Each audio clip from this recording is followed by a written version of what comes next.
નમસ્તે વિદ્યાર્થીઓ, KBS એજ્યુકેશનમાં આપનું સ્વાગત છે. આજે આપણે ગુજરાતીની અંદર પ્રથમ પરીક્ષા ઓક્ટોબર માસની અંદર યોજાઈ રહી છે. એના માટે આપણે પ્રશ્નપત્રનું માળખું જોઈશું.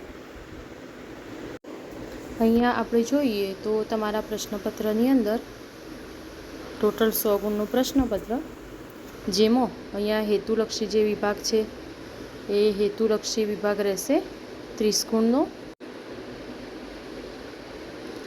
એના પછી છે અતિ ટૂંકા પ્રશ્નોના જવાબ, જે રહેશે 20 ગુણનો વિભાગ.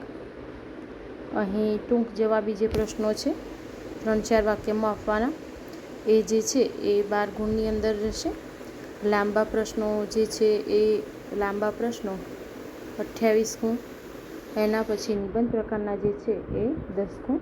તો આ રીતે ટોટલ 100 ગુણનું પ્રશ્નપત્ર રહેશે. સૌ પ્રથમ આપણે વિભાગ એ જોઈએ. વિભાગ એની અંદર તમે જોઈ શકો છો કે જે સૌ પ્રથમ અહીં પ્રશ્નોના ઉત્તર જે વિકલ્પ ધરાવતા આપેલ બહુ વિકલ્પ ધરાવતા પ્રશ્નોના ઉત્તર સાચા વિકલ્પ શોધીને લખવાના રહેશે. તો અહીંયા તમને વિકલ્પ પ્રાપ્ત થશે તો જે રહેશે 3 ગુણના. આપેલ પ્રશ્નોના માગ્યા મુજબ ઉત્તર કે જે હેતુલક્ષી, એ પણ રહેશે 3 ગુણના. એના પછી એક વાક્યમાં જે ઉત્તર લખવાના રહેશે એ રહેશે 4. એના પછી છે 3-4 વાક્યમાં ઉત્તર લખવાના જે ટૂંકમાં, તો અહીંયા તમારે કોઈ પણ 3 લખવાના રહેશે. 1નો 2 ગુણ, એટલે કે અહીંયા 6 ગુણનો જે આ પ્રશ્ન છે. એના પછી છે સવિસ્તાર પ્રશ્નોના ઉત્તર, તો અહીંયા 4 ગુણનો રહેશે.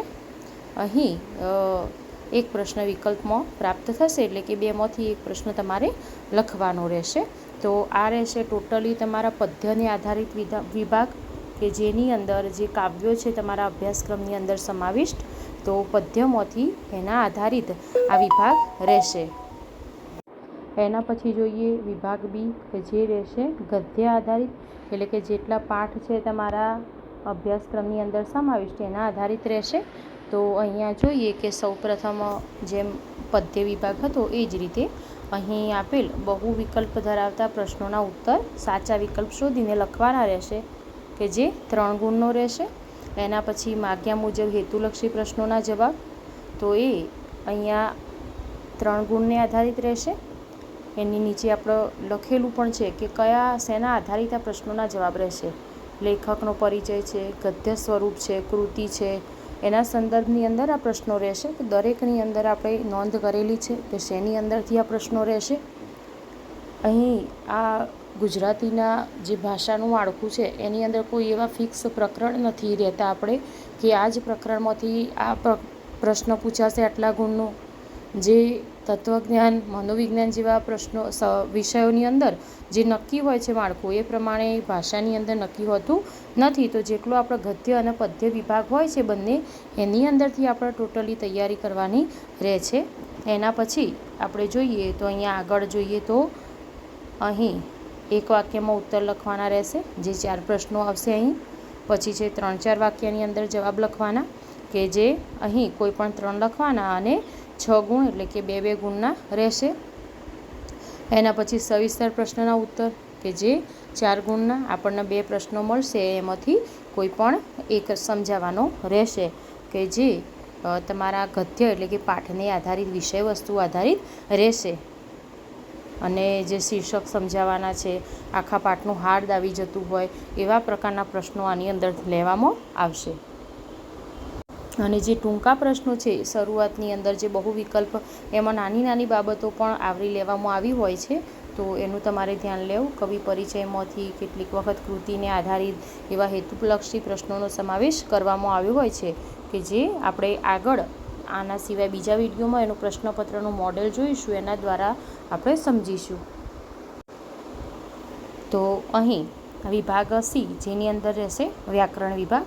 તો અહીંયા જોઈએ વ્યાકરણની અંદર, તો સૌ પ્રથમ વ્યાકરણની અંદર તમે જુઓ કે સમાન જે અર્થ છે, એટલે કે સમાન શબ્દની સામે 3 શબ્દો આપણને આપેલા હશે, તો જેની અંદરથી 2 સમાન શબ્દો સામે શોધી અને એની જોડ બનાવવાની રહેશે. તો એવા કોઈ પણ 4 લખવાના રહેશે, કે જેના 2 ગુણ રહેશે. અહીં આપણને નીચે માહિતી પણ મેં તમને આપેલી છે કે પાઠ્યપુસ્તકના ગદ્ય પદ્ય કૃતિમાંથી આ શબ્દો રહેશે. એના પછી આપણે આગળ જોઈએ કે નીચે આપેલ વાક્યમાં રેખાંકિત શબ્દના સ્થાને એનો વિરોધી શબ્દ મૂકવાનો છે અને એનો અર્થ બદલાય નહીં તે રીતે વાક્ય લખવાના રહેશે. એટલે કે એનો અર્થ પણ ન બદલાય અને એનો વિરોધી શબ્દ તમે ઉપયોગ કરો અને એના દ્વારા અહીંયા આ વ્યાકરણનો વિભાગ રહેશે.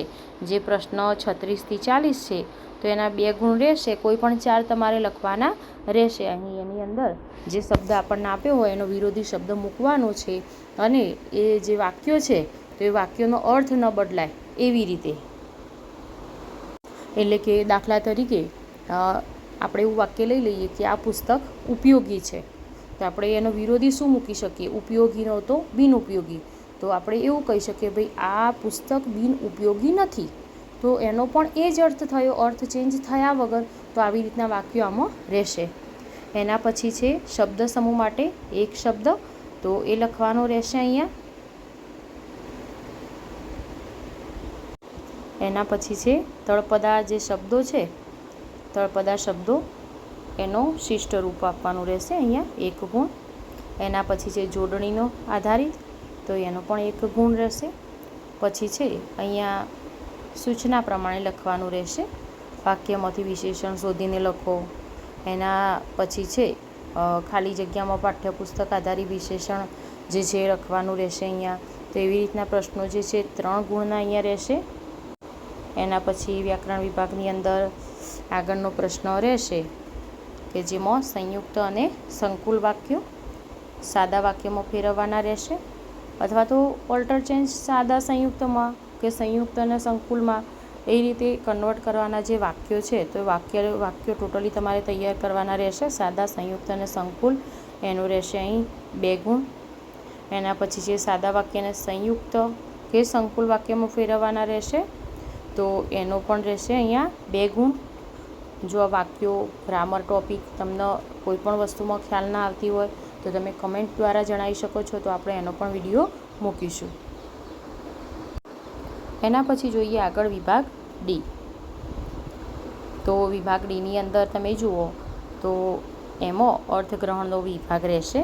એટલે કે અહીંયા પહેલાં તો પદ્યના આધારે પ્રશ્નો હશે, એના વાક્યોની અંદર 1-2 વાક્યોમાં જવાબ આપવાના કે જે અહીંયા 5 ગુણનો રહેશે. અને એ એવું પેરેગ્રાફ હશે કે જે પાઠ્યક્રમમાં તમારા અભ્યાસક્રમમાં સમાવિષ્ટ ન હોય. તમારે વાંચન કરવાનું, વાંચન કરી અને એના પ્રશ્નોના ઉત્તર આપવાના રહેશે. એના પછી છે જે પદ્યનો પેરેગ્રાફ આવ્યો એવી જ રીતે ગદ્યના આધારિત અહીંયા પ્રશ્નોના ઉત્તર આપવાના રહેશે. તો એના પણ 5 ગુણ છે. તો એટલે કે પદ્યાર્થ ગ્રહણ અને ગદ્યાર્થ ગ્રહણ એવી રીતે બંનેના પ્રશ્નોના ઉત્તર આપવાના રહેશે. એના પછી છે જે વિભાગ, તો 81 નંબરની અંદર આપણે જોઈએ તો અહીંયા તમારે રહેશે જે ગદ્યખંડ છે એનો સંક્ષેપ કરવાનો રહેશે. તો જેના અહીંયા 5 ગુણ રહેશે. સંક્ષેપ કરી અને યોગ્ય શીર્ષક આપવાનું રહેશે. એના પછી છે કે ગદ્યખંડને કાળકથન રીતે એના વિકાસના ક્રમમાં ગોઠવી ફરીથી લખવાનું રહેશે. એટલે કે જે તમારા પાઠ્યપુસ્તક છે એને આધારિત જે ગદ્યકૃતિ છે એના દ્વારા તમારે આ કાળકથન એટલે કે એના સમય અનુસાર એના ક્રમમાં ગોઠવવાનું રહેશે. એના પછી છે આગળ જોઈએ વિભાગીની અંદર કે જે વિષય પ્રમાણે 100 શબ્દોમાં માગ્યા મુજબ અરજી લેખન. તો અરજી લેખનની અંદર તમારે બરાબર ફોર્મેટની અંદર અહીંયા 5 ગુણની અંદર અરજી લખવાની રહેશે. તો અરજી લેખન આપણા અભ્યાસક્રમમાં સમાવિષ્ટ જ છે, તો એના આધારિત અરજી લખવાની રહેશે.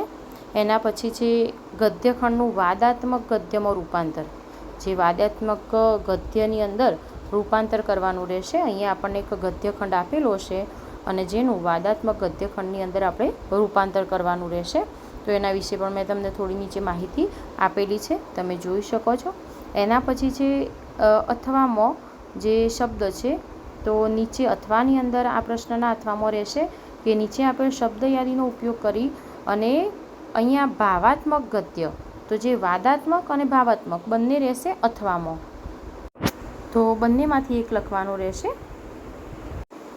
એના પછી છે અહીં 10 ગુણની અંદર મહત્ત્વનું રહેશે જે તમારો નિબંધ છે, જે મૌલિક ભાષામાં તમારે લખવાનો રહેશે. અહીં પાઠ્યપુસ્તકની આધારિત પણ હોઈ શકે છે, વર્તમાન પ્રવાહોને આધારિત પણ હોઈ શકે છે, અથવા તો તત્કાલીન સમસ્યાઓ કે કોઈ પણ વાતાવરણને અનુલક્ષીને અહીંયા તમારે તમારી મૌલિકતા અને ભાષા શુદ્ધિની રીતે નિબંધ લખવાનો રહેશે, જેના 10 ગુણ રહેશે. તો વિદ્યાર્થીઓ, આમાં તમને કંઈ પણ વસ્તુમાં કન્ફ્યુઝન હોય તો તમે મને કમેન્ટ કરી શકો છો. વિડીયો જોવા માટે ખૂબ ખૂબ આભાર. Thank you.